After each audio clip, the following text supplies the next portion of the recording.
शिवसेना उद्धव बाळासाहेब ठाकरे गटाचे नेते अंबादास दानवे यांनी भाजपावर गंभीर आरोप करत खळबळ उडवली आहे। दानवे यांच्या मते सदस्यांना पळवण्यासाठी 1.5 ते 2 कोटी रुपयांचे आमिष दाखवले जात होते। काही भाजपाचे कार्यकर्ते थेट हॉटेलमध्ये जाऊन सदस्यांशी संपर्क साधत असल्याचा दावा देखील त्यांनी केलाय।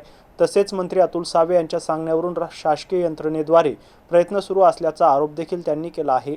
या आरोपांमुळे छत्रपती संभाजीनगरातील राजकीय वातावरण आणखी तापण्याची चिन्हे दिसून येत आहेत। अप्रत्यक्षाने प्रत्यक्षच घेतलेला आहे। शिवसेनेच्या लोकांना निवडून आलेल्या पहिल्या दिवसापासून भारतीय जनता पार्टी त्यांची इथले नेते हे सातत्यानं मोठ्या प्रमाणावर आर्थिक आमिष दाखवत आहेत। त्याच्यानंतर विकास कामासाठी करोडो रुपये देऊ म्हणतात, जे ते कधीच देत नसतात, खोटं बोलतात।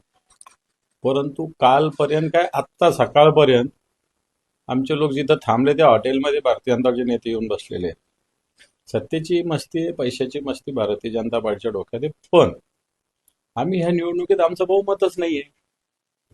आमचे फक्त 9 सदस्य आहे, पण आम्ही कधीच कोणाबरोबर जायचं असं काही ठरवलेलं नाही। आम्ही असं म्हटलेलं होतो की आम्हाला संधी मिळाली तर आम्ही कोणाबरोबर जाऊ, परंतु मला असं वाटतं त्या 2 पक्षाचं ज्या पद्धतीनं राजकीय गणित जमू शकतं किंवा बिघडू शकतं तरी आमचा त्याच्यात फार रोल येऊ शकत नाही।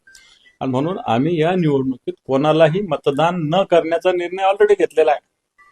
पण भारतीय जनता पार्टीची नीती आहे ती अतिशय धोकादायक आहे, भयावह सुद्धा आहे आणि नैतिकदृष्ट्या ओव्हरऑल पाहिलं तर अतिशय चुकीची असं म्हणावं लागेल। मंत्र्याच्या काही सदस्यांना देखील गळ घातला जातो, तुमच्या सदस्यांना देखील ओढलं जातं, ओढल्या जातो नाही। 1.5 आणि 2-2 कोटी रुपये घरी घेऊन जातात लोक, घ्या म्हणायला सदस्यांना। भारतीय एवढे पैसे भाजपवाल्यांना 10 लाख आणि 5 लाखाची ईडीची चौकशी केली, यांच्याकडे 1.5 कोटी 2 कोटी 5 कोटी येतात कुठून?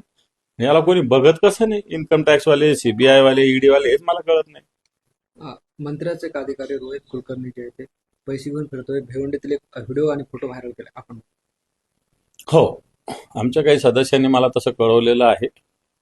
तो जो कोणी अधिकारी आहे तो भारतीय जनता पार्टीकडून किंवा जे मंत्री आहेत आपले इथले त्यांच्याकडून आलेला होता। त्यांनी आमच्या सदस्यांना आमिष देण्याचा पूर्ण प्रयत्न केलेला, हे सत्य आहे।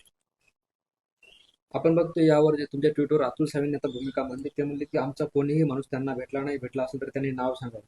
रोहित कुलकर्णी नाव आहे, फोटो पण आहे। मी फक्त त्याच्यात व्हिडिओ त्याच्या गाडीचा पाठवला, मी फोटो पण आता टाकलेला ट्विटरवर, आता फोटो पण आहे। आणखी तिथले सीसीटीव्ही आपण चेक करू लागलो तर त्या भागातले, त्याच्यामुळे यांचा माणूस आलेला। तुमच्या पक्षातील जी लोक त्यांच्या संपर्कात जातात किंवा पाठीमध्ये अप्रत्यक्षपणे, तर त्यांच्यावर काय कारवाई केली जाणार?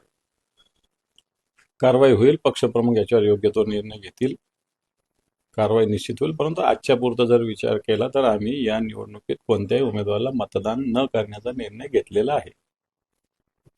पण तुमचं म्हणणं होतं की सत्तेत गेलं पाहिजे अशी अनेक लोकांची इच्छा होती, तुमच्या सदस्यांची इच्छा होती, मग आता इच्छा होती पण सगळ्याच इच्छा पूर्ण होत असतात अशातला थोडी भाग। आणखी कधीतरी पूर्ण करण्याचा प्रयत्न करू।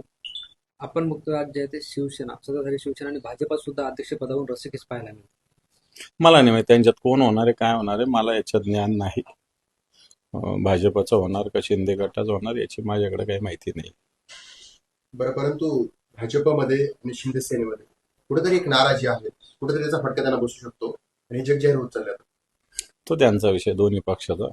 त्यांच्या नाराजी आहे नाही आहे त्यांच्या पक्षाला त्यांच्या गोष्टी माहीत, मला असं वाटतं आमच्या पक्षाचं आम्हाला माहिती।